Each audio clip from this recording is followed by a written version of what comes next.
Competition तो sir काफी अच्छा था। वेदर कंडीशन आपको पता ही है, काफी मतलब गर्म। और अभी स्टार्टिंग से ही मतलब वही फील कर रहा है कि अच्छा फील होगा तो थोड़ा एफर्ट उस तरीके से लगाएंगे। फिर अभी दोहा खेल के आया था तो उतना सही से रिकवरी और ट्रैवल काफी था तो इतना वो लग नहीं रहा था, तो इसलिए मैंने फिर 4 ही थ्रो की और जैसे भी थे वही उस तरीके से एफर्ट लगाया। फिर लास्ट के 2 थ्रो छोड़ ही दी क्योंकि फिर ओस्ट्रावा में कम्पीट करना है दोबारा। फिर अभी थोड़े दिन बाद ही, ये मान लो 10-12 दिन बाद ही जाऊंगा, मतलब उधर कम्पीट करना है। तो पर अच्छा लगा, काफी टाइम बाद इंडिया में खेला और काफी लोग आए हैं सपोर्ट करने, वो बहुत अच्छी बात लग रही है। वैसे बात करें डिस्टेंस और मेडल की, ओलंपिक गोल्ड शायद ज्यादा बड़ी चीज है क्योंकि वही बोलते हैं कि मेडल कोई ले नहीं सकता, डिस्टेंस बीट कर सकते हैं, रिकॉर्ड तोड़े जा सकते हैं, लेकिन मेडल कोई छीन नहीं सकता। तो बिल्कुल ओलंपिक गोल्ड मेरे लिए बड़ी बात है। लेकिन हाँ, 90 मीटर भी जैसा कि मैं हमेशा बोलता हूँ उसके लिए मेहनत कर रहे हैं और जब सही जगह होगी, दिन होगा, उस दिन पक्का निकलेगा। नहीं, हमारी बात हुई थी, ज्यादातर वही था कि हमें इंटरस्टेट खेलना है और इंटरस्टेट में मतलब वो था कि उधर पॉइंट्स भी ज्यादा है और थोड़ा ज्यादातर हरियाणा में भी है वो, पंचकुला में इस बार। तो फिर मैंने वही बोला कि शायद से इंटरस्टेट का टाइम ऐसा है कि बिल्कुल ओलंपिक के पास है। तो मैं दोहा में आ रहा था खेलने, तो ये मुझे ज्यादा ऐसा लगा कि हाँ, यहाँ पे आना थोड़ा इजी भी है और उसके बीच में मेरे कंपटीशन भी हैं जुलाई में। तो फिर मैंने डिसाइड किया कि हम यहाँ पे कम्पीट कर सकते हैं और वही काफी अच्छा लगा। मतलब थ्रो के बारे में हम बात नहीं करेंगे, थ्रो उसकी हिसाब की नहीं थी, लेकिन अच्छा था कि हाँ फाइनली अपने यहाँ पे इंडिया में कम्पीट कर रहे हैं, एथलेटिक्स इतने लोग देखने आए हैं, तो ये बहुत अच्छी बात लगी। कंपटीशन कोई भी हो, हमको सीरियस होकर खेलना पड़ता है। पर बहुत सारे लोग आना चाहते थे, लेकिन अब रिस्की भी है जब हम जेवलिन थ्रो कर रहे थे और कंपटीशन से पहले एक माइंड सेट अलग ही रहता है। तो वही था कि थोड़ा बुरा भी लग रहा था कि लोग आना चाहते हैं लेकिन रोके जा रहे थे।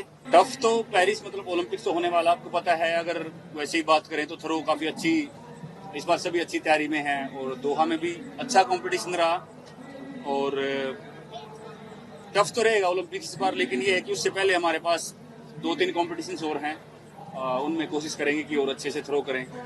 और अभी कंपटीशन खत्म होने के बाद हम वही बात कर रहे थे कि अभी हमको अच्छा करना है सभी को मिलके वहाँ पे। जैसे वर्ल्ड चैंपियनशिप में मैं, जेना और मनु थे, वैसे हमको ओलंपिक्स में वही बेस्ट 8 के अंदर और कोशिश करेंगे कि भाई अपना जितना बेस्ट कर सके उतना करें।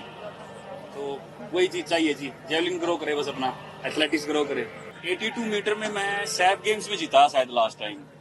82 पता नहीं 23 या 27 इतना ही था। 82 नहीं 82-23 था शायद। हाँ 82-23 था क्योंकि जो हमारे राजेंद्र भाई साहब थे उनका नेशनल रिकॉर्ड था 82.23 का, तो तब सेम इक्वल किया था।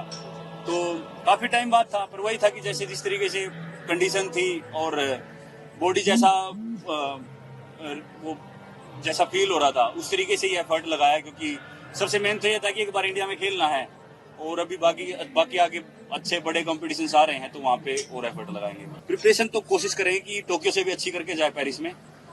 उसके लिए टाइम भी अभी थोड़ा, बीच में कम्पीट भी करेंगे और कोशिश करेंगे उससे 1-1.5 महीना पहले ट्रेनिंग पे ही फोकस कर दे पूरा, ताकि फिर ओलंपिक्स के लिए प्रॉपर फिटनेस और अपना माइंड सेट पूरा 100% पॉजिटिव करके जाए। टोक्यो से पहले हम यहाँ पे थे क्योंकि पटियाला में थे, वहाँ पे ठंड काफी होती है, तो फिर हमारा कैंप इधर आ गया था। तो बहुत ही अच्छा यहाँ पे लोगों ने, यहाँ के जो स्टाफ ने बहुत ज्यादा सपोर्ट किया था।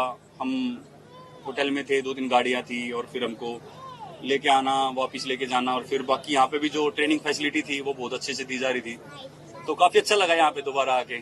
और वही यहाँ पे जगन्नाथ जी तो हैं ही, वो सभी आशीर्वाद रखें और हमेशा अच्छा लगता है यहाँ पे आके। इसके बाद जी अभी ओस्ट्रावा में है गोल्डन स्पाइक और काफी अच्छा कंपटीशन है। याकूब होगा वहाँ पे, पीटर्स भी होगा, तो इसके बाद वहाँ पे हैं और वो 28 को है। सबसे बेस्ट बात यह है कि हाँ, अगर हम अपने ही कंट्री में ऐसे एक दूसरे को पुश करें तो वो सबसे ज्यादा चांसेस होते हैं कि हम वर्ल्ड लेवल पे उतना ही, जैसे जर्मन थे जब होफमैन, रोलर और बैटर, वेबर, ये सभी एक दूसरे को पुश करते थे, वहीं पे 90 मीटर्स इनकी नेशनल में लगती थी।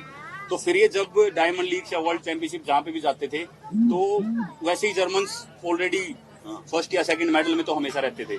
तो वही है, अगर हम यहाँ पे एक दूसरे को पुश करेंगे और धीरे धीरे जैसे 84 जिन्हों ने 87 और हम एक दूसरे को पुश करेंगे, 85 प्लस की थ्रो करेंगे, तो उतना ही मजा आएगा इंटरनेशनल उसमें खेलने में। जैसे ओस्ट्रावा मैंने बताया 28 को है, फिर टुर्कू में है जेवलिन के लिए, वो भी काफी फेमस है, फिनलैंड का कंपटीशन। अभी के लिए यही है जो पब्लिश हुए हैं और आगे का जैसे हम डिसाइड करेंगे, पहले ये खेलेंगे, इसके बाद कैसा फील होता है फिर डिसाइड करेंगे, वरना फिर कोशिश करेंगे कि भाई टर्की के बाद फिर अपना पेरिस की प्रिपरेशन चालू कर दें। हम ऐसे काफी एथलीट्स रहे हैं, जैसे पीवी सिंधु ने कंटिन्यू अपना वो किया है, अभिनव बिंद्रा जी रहे हैं, और अपने टाइम पे पीटी उषा जी, मिल्खा सिंह, ऐसे एग्जाम्पल्स तो बहुत हैं, पर वही है कि हाँ कम होते हैं। सबसे पहली बात तो मुझे लगता है कि कहीं ना कहीं अपने यहाँ पे जो है एथलीट्स का मतलब वो संख्या कम है। जैसे मेडल्स हम इंटरनेशनल ओलंपिक में जीतते हैं, वो धीरे धीरे बढ़ने लगेंगे, अपने आप ही वो माहौल बनता रहेगा। अभी बढ़ रहे हैं, अभी एथलीट्स और ज्यादा सीरियस हो रहे हैं। और सबसे मेन बात है कि मुझे लगता है कि हमारे यहाँ पे जो पैसा आता है उसको संभालना कैसा है, वो उस चीज का थोड़ा सा एथलीट्स को पता लगाना चाहिए। क्योंकि हमारे यहाँ पे वही कोशिश करते हैं कि जब पैसा आए तो घर बनवा लिया, गाड़ी ले ली, शौक पूरे कर लिए। तो पर वही है कि एथलेटिक्स ऐसा स्पोर्ट है जिसमें दूसरे स्पोर्ट्स के अगर हम बात करें उतना पैसा वो नहीं है। तो अगर आपको फ्यूचर के लिए सिक्योर होना है तो जितना ही पैसा मिले उसको अच्छे से संभालना सीखे, और वो चीज आगे जाके अच्छा रहेगा। और ऐसे काफी हैं, ऐसी बात नहीं है, ऐसे काफी एथलीट्स हैं ऑलरेडी जो अपना फोकस रखते हैं। वो बस बाय चांस क्योंकि इंजरी होगी, किसी को कुछ और रीजन होगा, फैमिली प्रॉब्लम्स हो गए, तो वो काफी रीजन होते हैं। लेकिन मेरे हिसाब से अभी काफी बेटर हो गया। सबसे पहले तो वही रहता है कि जैसा हमने ट्रेनिंग में जो टेक्निक या थ्रो करके आए हैं वो फोकस रखें। क्योंकि एथलेटिक्स स्पोर्ट ऐसा है कि हम दूसरों के साथ कम्पीट तो करते हैं, लेकिन सबसे पहले अपने साथ कंपटीशन होता है कि हमको अपनी परफॉर्मेंस जितनी कर रहे हैं वो तो एटलीस्ट करनी है। तो वही रहता है कि कई बार ऐसा भी हुआ है, पहले की बात करूं तो, कि रोलर ने, वेटर ने पहली थ्रो 90 क्रॉस कर दिया। उस टाइम मेरी थ्रो 86-87 होती थी। अब उसका मतलब ये नहीं था कि मैं दबाव में आ जाऊं कि यार अब तो मेडल तो निकल ही गया हाथ से। तो मैं कोशिश करता था कि यार जितनी मैंने थ्रो किया एटलीस्ट वो तो मुझे करनी है। तो वही माइंडसेट अभी रखता हूँ।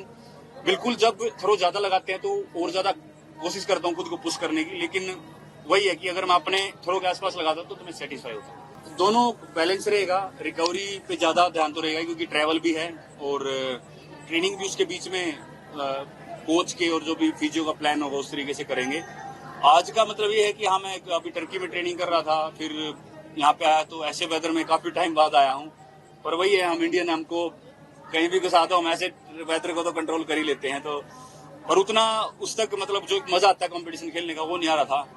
और फिर जैसा मुझे फील हुआ कि यार कंडीशन बॉडी की इतनी अच्छी नहीं है, तो मैंने 4th थ्रो के बाद फिर मैंने वही सोचा कि छोड़ते हैं। और वही था कि मुझे लग रहा था कि मन्नू फेंक देगा आज तो, पर उससे लग नहीं पाई, उसकी जवलिन जल्दी लैंड हो रही थी। पर मेरे माइंड में भी आ गया था कि नहीं यार 4 थ्रो के बाद और करनी नहीं है, और रिजल्ट कुछ भी रहे उससे कुछ फर्क नहीं पड़ता क्योंकि पेरिस इस बार सबसे मेन है। वही है, पर जो भी था कंपटीशन जैसा भी था, भले ही थ्रो उस हिसाब से नहीं लगी जितनी लगती है, लेकिन आज का माहौल देख के बहुत खुशी हुई, वो तो मजेदार था। हाँ जी।